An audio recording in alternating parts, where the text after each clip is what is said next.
Okay, so I've been staring at this story for 2 days. 2 days. And every time I come back to it, I genuinely don't know if I should be impressed or just exhausted. Because what just happened in the Senate with this crypto bill is one of those things that sounds completely insane the first time you hear it. And then you dig a little deeper and you're like, wait, actually, that's even more insane. A Republican senator?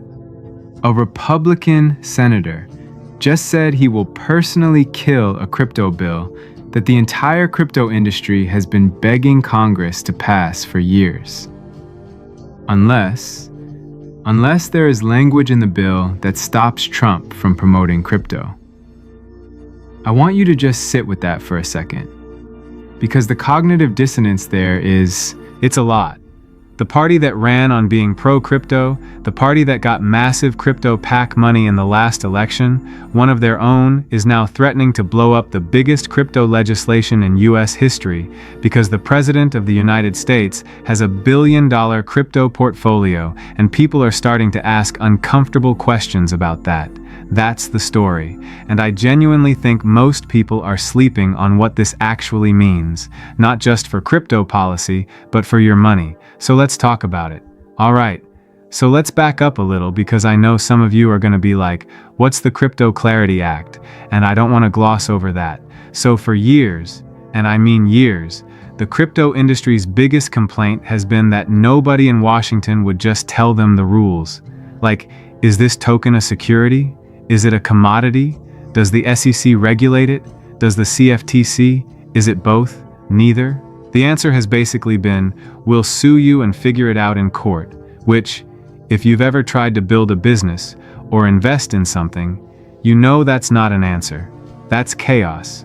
So there's this bill, the Clarity Act, sometimes called the Crypto Clarity Act, and the basic pitch was, we're finally going to draw lines.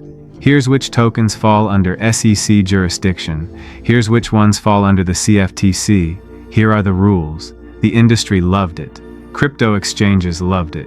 Bitcoin maxes loved it. Even a lot of skeptics were like, okay, at least we'd know where we stand.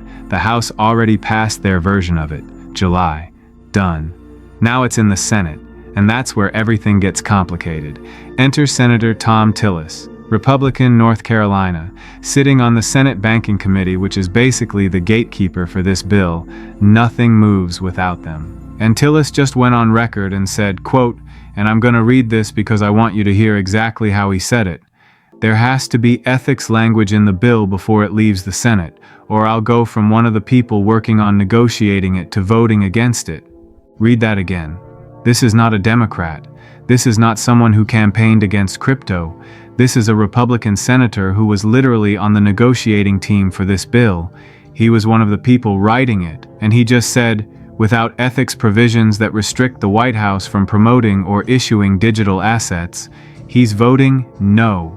And here's the thing that makes this different from just political posturing. Tillis is retiring. He is done after this term. He is not running for re-election. He has absolutely zero reason to perform for anyone. He is not scared of Trump's endorsement because he doesn't need it. When a politician who is on their way out the door says something like this, you actually have to take it seriously. Because what's the threat? What are you going to do to him? So the math here, and this is where it gets mechanically important, to pass anything in the Senate you need 60 votes. The Republicans don't have 60, they need some Democrats. And the Democrats have been saying for months, no ethics language, no deal.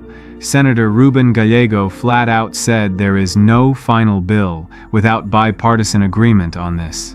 Senator Adam Schiff described what they want as a ban on sponsoring, endorsing, or issuing digital assets that applies to all federal employees, including the president. So you had a standoff where Democrats were holding out for ethics language and Republicans were like, we'll figure something out, stop making this political, and then Tillis just crossed the aisle, functionally. He didn't switch parties, but on this specific issue, he landed on the same side as the Democrats. And that changes the math completely. Right now, And I looked this up. Polymarket has the odds of the Clarity Act being signed into law in 2026 at 46%, less than a coin flip. And that's with everything supposedly coming together. This Tillis development happened after that estimate. So we might be looking at something even lower now. And I keep coming back to this. A bill the crypto industry has wanted for years. A bill the White House has said is a priority. A bill that passed the House already, getting torpedoed not by anti-crypto sentiment, not by banking lobbyists, but by a conflict of interest fight over one family's billion-dollar portfolio. That's where we are. Okay, I've been reacting. Let me actually think out loud about what's really going on here, because I think the surface story is actually the least interesting part. The deeper issue is this. The President of the United States has a financial stake, a massive, documented public financial stake, in the very industry he is now legislating. And that's not a partisan talking point. That's just a fact. And I think a lot of people who are pro-crypto and pro-Trump have been kind of waving that off as, yeah, but the bill is good for everyone, so who cares? And I get that impulse, I do. But let's actually look at what we're talking about here. World Liberty Financial. You know about this? Trump and his sons co-founded it. They launched a stablecoin called USD1. They applied for a federal banking license. And here's the number that made me actually stop scrolling when I first saw it. The Trump family's crypto ventures are valued at over $1 billion. Some estimates put the crypto-related earnings in 2025 alone at $1.4 billion, from token sales, meme coins, affiliated deals. And then, and this is the part that I can't get out of my head, Trump hosted a dinner at Mar-a-Lago for the top holders of the Trump meme coin. A dinner. At his resort. For people who bought enough of his personal meme coin to make the top of the list. And at that dinner, he told the banking industry, don't get in the way of crypto legislation. He promised the White House would protect the Clarity Act. Now, I'm not here to tell you what to think about that. I genuinely am not. I know people who think that's completely fine. The president is allowed to have businesses, this is crypto, everything's public on the blockchain, whatever. I also know people who think that's one of the most jaw-dropping conflicts of interest in American political history. What I want to do is just sit with the actual mechanics of it for a second, because I think that's more useful than arguing about whether it's bad. Here's the mechanic. The president has $1 billion position in crypto. The president is now pushing Congress to pass crypto-friendly legislation. If that legislation passes, it creates regulatory clarity that almost certainly increases the value and legitimacy of the entire crypto market, including his holdings. The people writing that legislation are doing so at least partly in response to White House pressure. Does that mean the bill is bad? Not necessarily. The bill might genuinely be good policy regardless of who benefits. But the conflict of interest is real. It's not a conspiracy theory. It's a structural thing. And here's what I keep thinking. If this was a Democratic president doing this, if this was Biden or whoever launching a token and then pushing crypto legislation and hosting top token holders at Camp David, the same people defending this right now would lose their minds. Completely. And vice versa too, I'm sure. The people outraged about it now would probably be defending it. That's just how partisanship works, and I'm not immune to it either. But Tillis, and this is why I actually have some grudging respect for what he's doing, even if you could argue about the execution, Tillis is saying, I don't care about the politics of this. I care about the principle. You cannot write the rules for an industry while personally profiting from that industry. Full stop. That's his position. And look, there's also the procedural wrinkle here, which I think is genuinely interesting. The Senate Banking Committee doesn't even have jurisdiction over ethics provisions, so even if leadership agrees to add ethics language, it can't go through the normal committee markup process. They have to find a different procedural path, which means even the solution to this problem is complicated. The Justin Sun thing is also worth mentioning, because it adds another layer. Sun is the founder of Tron, and he was apparently a major holder of World Liberty Financial's WLFI token and a major holder of the Trump meme coin, and Democratic senators wrote a letter to the SEC basically saying, wait, is there a pay-to-play situation here? Is buying Trump's tokens a way to buy access or favorable regulatory treatment? Sun is now suing World Liberty Financial. The whole thing is, it's a mess. It's a genuine mess. And I want to be honest with you, I don't know all the answers here. I don't know if Trump's specific positions actually influence the content of the bill in ways that personally benefit him. I don't know that. Nobody outside a very small group of people knows that. What I do know is that the appearance of that possibility is now actively blocking legislation that the industry needs. The conflict of interest, whether or not it's real in some technical legal sense, is doing real damage to a real bill. That's not nothing. That's actually the whole ballgame. Okay, look, here's the part that actually made me sit up when I really thought about it. And this is what I want you to take with you past this video. I've watched people make financial decisions based on this crypto situation, and I've been watching it go sideways in really specific ways. Not because crypto is bad, I'm not saying that, but because of how people are thinking about it. First thing, when powerful people's public statements become your investment thesis, you are already behind. Think about the Trump meme coin. It launches. The President of the United States is promoting it. People buy it because, the President is literally tweeting about it. It goes up, then it comes down, then it goes up again before the Mar-a-Lago dinner. Then what? Then it depends entirely on what the next event is, what the next tweet is, what the next political development is. That's not an investment, that's betting on news flow. And here's the brutal reality. You do not have the same access to that news flow as the people who are in that room. You are always going to be trading on information that reached you after it reached someone else. The dinner guests at Mar-a-Lago knew about the dinner before you did. The people who hold Trump tokens in big enough quantities to get invited to that dinner, they got advance notice. They had time to position. You didn't. I'm not saying it's illegal. I'm saying the structural disadvantage is real, and you need to price it into your thinking. Second thing, regulatory uncertainty is a form of risk. And right now, that risk got repriced upward, and most people missed it. Here's what I mean. When the Clarity Act looked like it was going to pass, a lot of institutional money started getting more comfortable with crypto. Clearer rules, lower compliance risk, more capital willing to enter the market. That's basic. But now, with the bill potentially stalling at 46% odds or lower, that institutional confidence pullback has real downstream effects, not overnight, but over the next 6, 12, 18 months.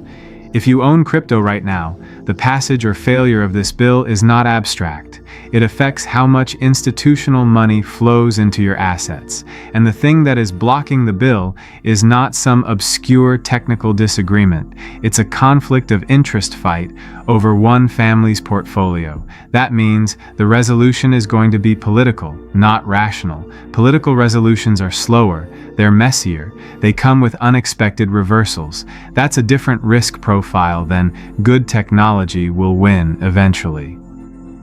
Third thing, and this one is uncomfortable, but I think it's true. The people telling you crypto is going to change everything are not always wrong, but some of them also have $1 billion worth of reasons to make sure you believe that. I want to be careful here because I'm not saying crypto has no value or that the underlying technology isn't real. I genuinely believe some of it is real, but there's a difference between believing in a technology and understanding the incentive structure around who is publicly championing it and why and when.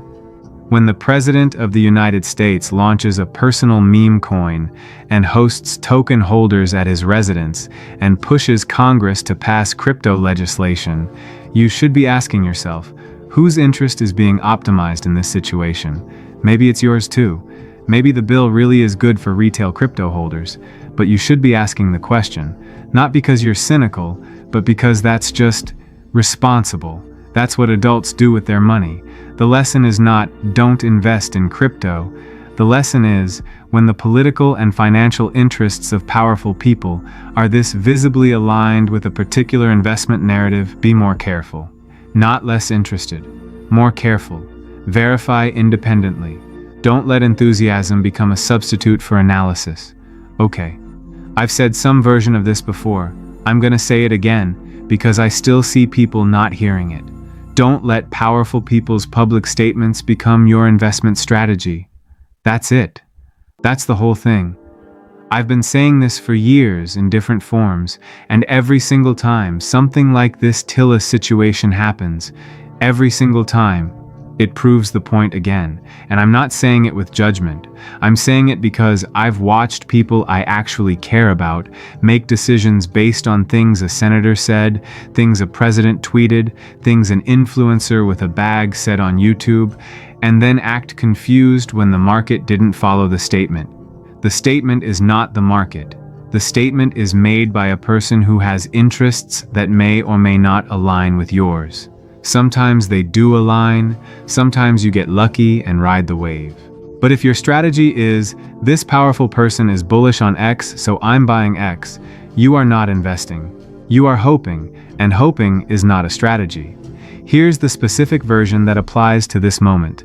If the Clarity Act passes, some people will say, see, I told you crypto was going mainstream, this is validation, buy more. If it fails, other people will say, see, I told you it was too speculative, the political will isn't there, get out. Both of those takes will be presented with enormous confidence by people who have financial incentives behind their public positions. Neither of those people is your financial advisor. Neither of those people is responsible for your retirement account. Neither of those people is going to call you when something goes wrong. You have to know what you own, you have to know why you own it, and you have to have a thesis that does not collapse the moment a senator switches sides or a meme coin dinner gets canceled. If your thesis is the political momentum, if you're buying crypto because Trump is pro-crypto and the Republicans are in power, then you need to be prepared for the fact that politics changes, sometimes in a single news cycle, and Tillis just proved that. In real time. I know you know this. I know you've heard some version of this before, but clearly some people still need to hear it because every time this stuff happens, the comments are full of people who are shocked. Genuinely shocked. And I love you guys, but come on, look, I don't know how this bill ends. I actually don't. The 46% odds could go up if Tillis gets his ethics language and leadership makes a deal, or it could go down if the White House digs in and refuses to accept any restrictions on the president's ability to promote his own tokens. I genuinely do not know. What I do know is that the story of US crypto regulation is now inseparable from the story of one family's financial interests. Whether that's fair or not, whether it's legal or not, that is where we are. And if you hold crypto or you're thinking about holding crypto, that is the environment you are operating in. One last thing I want to leave you with, and I want to hear what you actually think about this in the comments. Tillis is retiring. He has nothing to lose. He's doing this because, whatever his motivations, he doesn't need anyone's approval anymore. So here's my question. Why does it take a politician having nothing to lose before they'll say the obvious thing out loud? Think about that. Drop it in the comments. I genuinely want to hear where you land on this because I'm not sure I have a clean answer.